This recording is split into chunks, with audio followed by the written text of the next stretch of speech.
Muy buenos días a todos. Bienvenidos a este nuevo espacio del programa Palabras para una vida abundante. Quisiera compartir con ustedes una reflexión a partir del texto en Mateo, capítulo 10, versículos 34 al 36, que en boca de Jesús dice: No penséis que vine a traer paz a la tierra. No vine a traer paz, sino espada. Porque vine a poner al hombre contra su padre, a la hija contra su madre, y a la nuera contra su suegra, y los enemigos del hombre serán los de su misma casa.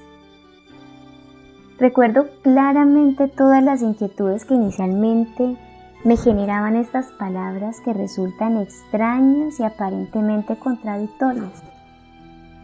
Seguramente muchos hemos sido testigos de muchas argumentaciones que justifican con una mala interpretación de este texto una actitud disociadora, discriminadora, conflictiva de los cristianos, y especialmente queriendo dejar ver la supuesta incoherencia de esas palabras frente al mensaje de amor que estos dicen pregonar. ¿Será que el texto, como muchas veces se ha querido dejar ver, es una invitación de Jesús a despreciar o discriminar a aquellos que no creen en Él? Esto sería totalmente contradictorio con el mensaje salvador y esperanzador que todo el tiempo y a través de todo el Evangelio vemos expresarse de parte de Jesús hacia los pecadores, los marginados, los diferentes, los perdidos, como bien lo expresa Lucas en el capítulo 19, versículo 10, porque el Hijo del Hombre ha venido a buscar y a salvar lo que se había perdido. Entonces no se trata de discriminación.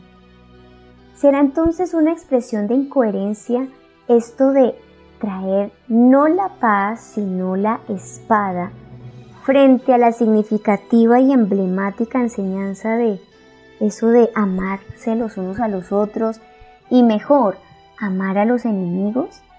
¿Será que, como muchos acusan, es una evidencia de una actitud disociadora?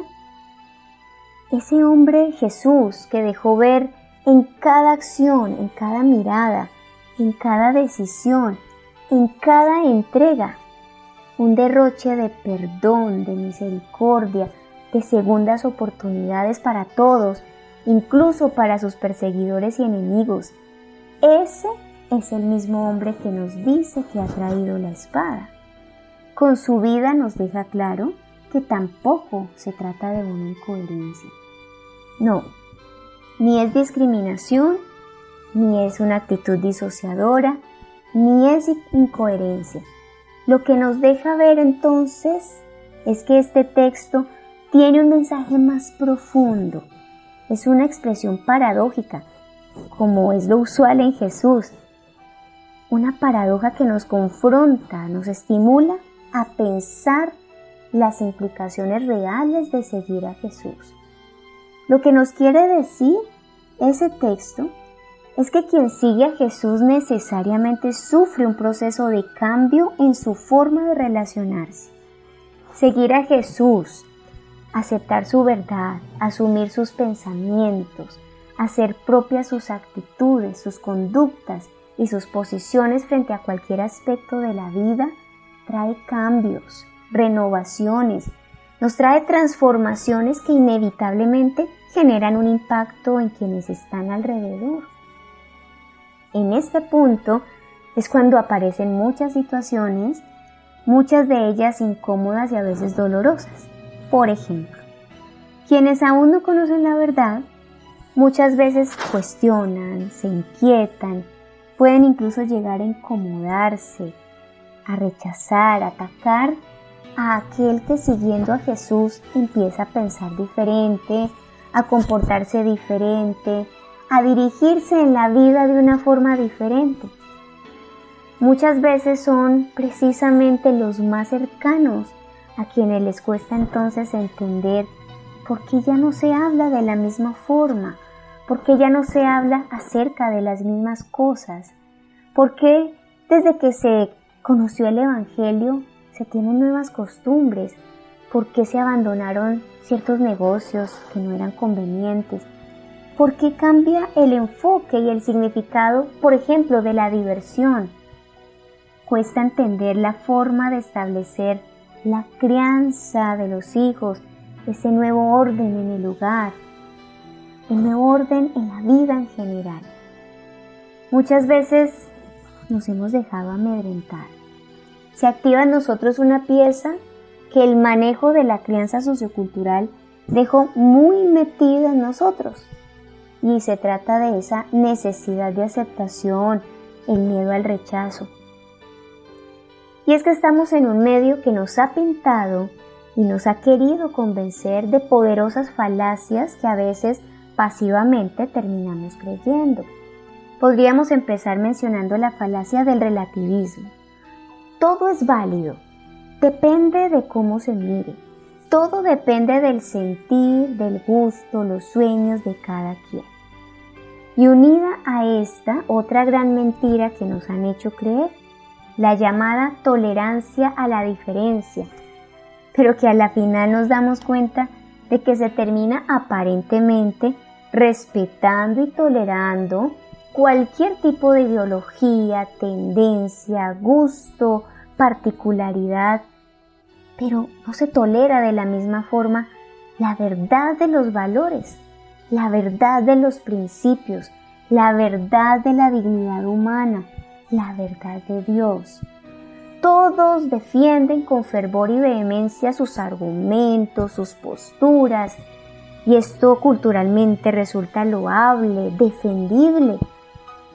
Pero ese mismo sistema que tanto defiende esas otras posiciones es el mismo sistema que condena y ataca de muchas formas al fiel cristiano que defiende y promulga sus convicciones de fe.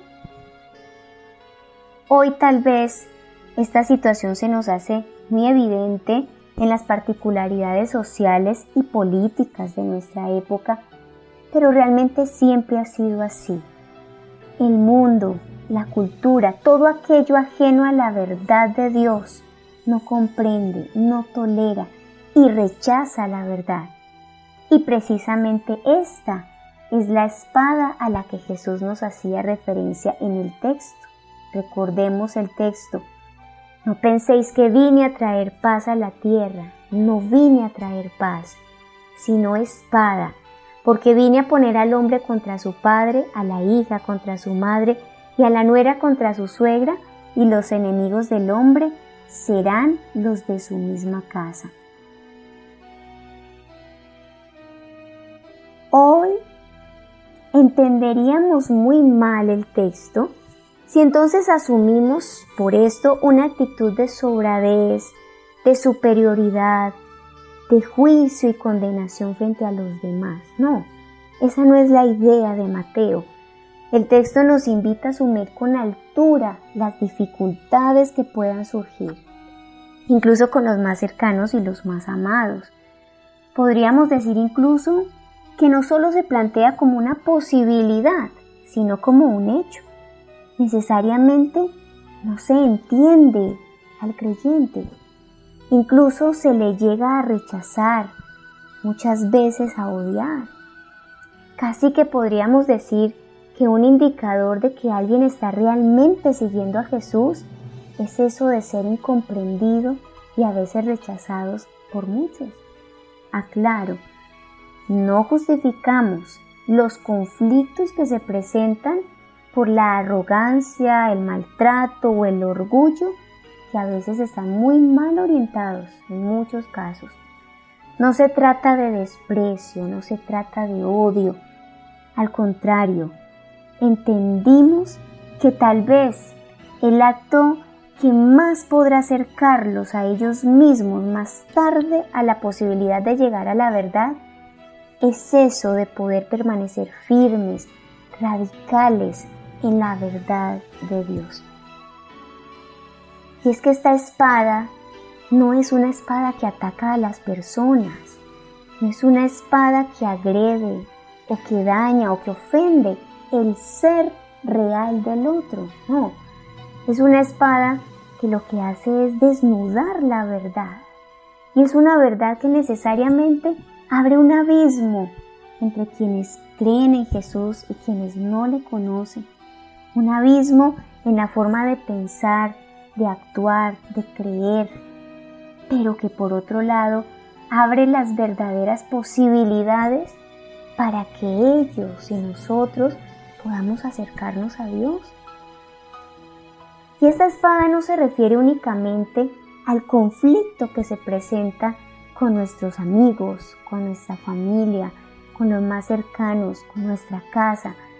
Esta espada inicial y especialmente actúa con lo más cercano que tenemos y somos nosotros mismos. Como dice Hebreos 4:12, porque la palabra de Dios es viva y eficaz y más cortante que toda espada de dos filos y penetra hasta partir el alma y el espíritu, las coyunturas y los tuétanos, y discierne los pensamientos y las intenciones del corazón. La verdad de Dios expone nuestros corazones, deja en evidencia nuestros verdaderos y más profundos deseos, dejan en evidencia nuestras equivocadas inclinaciones, nuestros pensamientos. Conocer y seguir a Jesús inicialmente nos pone en conflicto con nosotros mismos. Y esta es la forma en la que básicamente e inicialmente luchamos contra nuestra crianza, luchamos contra nuestra casa. Debemos identificar, enfrentar, derrumbar muchos de los esquemas que aprendimos, que introyectamos, muchas de las tradiciones, las creencias, las costumbres, formas de interpretar el mundo, formas de ver a los demás, formas de vernos a nosotros mismos, formas de relacionarnos. Es verdad, no es fácil. Esto es toda una batalla. Pero qué necesaria es esta batalla. Cuán importante, por doloroso que pueda ser, porque es allí y solo allí donde puede empezar a expresarse realmente ese nuevo hombre, esa nueva mujer que Dios desea construir. ¿Usted descubre alguna batalla que tal vez está evitando enfrentar en este momento? Es que el encuentro con la verdad de Dios hace inevitable e impostergable hacerle frente a esas batallas internas de nuestras propias inconsistencias, a esas batallas de nuestros deseos, de lo que creemos que es verdad, esas batallas de nuestros sentires, de nuestras inclinaciones, de nuestros miedos, de nuestros complejos, de tantas cosas que exponernos a la verdad de Dios deja en evidencia. Y también nos presiona estar dispuestos a enfrentar los conflictos y las dificultades que necesariamente se van a expresar con los demás a causa del Evangelio. Y es muy probable que aparezca el temor, es muy probable que aparezca la incertidumbre, porque es que encontrarnos con nosotros mismos, encontrarnos con nuestro interior, a veces nos asusta. Y a veces el temor tiene que ver con los nuestros, tiene que ver con esas personas cercanas que tememos lastimar, que tememos perder al tomar posesiones. Y a veces precisamente por eso nos detenemos, a veces precisamente por eso nos confundimos. Pero qué bueno aceptar la invitación de Jesús, aceptar esas palabras que me transmiten tanta seguridad, porque además Él lo vivió en su propia experiencia. No temamos. La espada de la que nos habla Jesús, si la asumimos en el territorio de la humildad, de la honestidad, de la obediencia, es una espada que no solo nos salva a nosotros, porque nos lleva a la verdad, porque ordena nuestra vida, porque nos lleva a vivir el verdadero sentido de nuestra existencia, sino que también salvará a todos aquellos que están cerca, que tal vez inicialmente no entienden, que tal vez inicialmente no comprenden, que tal vez hasta nos pueden atacar o nos pueden rechazar, pero que necesitan para su propia salvación que asumamos posiciones firmes, radicales, claras frente a la verdad. Digámosle a Dios, digámosle que nos ayude, ¿sí? Digámosle que aquí estamos y que Él conoce nuestras batallas y que Él conoce todo aquello a lo que tal vez nos tenemos que enfrentar en el mundo de nuestras relaciones, pero precisamente Él es quien puede darnos la fuerza, la claridad, Él es quien puede sostenernos para no solamente nosotros poder disfrutar del sentido y la gloriosa oportunidad de la verdad, sino también todos aquellos que están cerca y que necesitan de nuestras posiciones cada vez más firmes y claras en la verdad. Bendito Dios y Padre bueno. Muchas gracias, Señor, por tu palabra. Es una palabra, es una verdad que desnuda nuestro ser, que nos hace enfrentarnos a lo que somos. Cuando llega tu verdad, Señor, no podemos escondernos. Cuando llega tu verdad, entramos en conflicto con nosotros mismos. Y es muy probable, Señor, que hoy muchas personas que están en este momento dirigiéndose a ti puedan reconocer dentro de sus mentes, en su corazón, esas batallas, esos conflictos, esa angustia que a veces se genera al encontrar tantas cosas que nos cuesta entender, tantas cosas que nos cuesta controlar. Pero Señor, entendemos que esta verdad es nuestra salvación. Entendemos que ese es precisamente el efecto amoroso, el efecto de tu bondad, el efecto de tu poder en nosotros. Esta batalla que es la que nos lleva a la libertad. También te pedimos, oh Dios, por esas batallas en nuestras relaciones, esas batallas que tenemos que librar de aceptar la no aceptación, de aceptar el rechazo, de aceptar, Señor, los conflictos, las dificultades que se pueden generar. Ayúdanos, danos la fuerza, el valor para mantenernos firmes. Ayúdanos, Señor, para asumir con la actitud válida del creyente fiel, del creyente humilde, del creyente válido, esto que tú nos quieres mostrar para precisamente poder ser luz y salvación para otros. Muchas gracias, porque sabemos que todo esto es el recurso salvador que tú siempre tienes para nosotros. En el nombre de tu Hijo Jesús. Amén.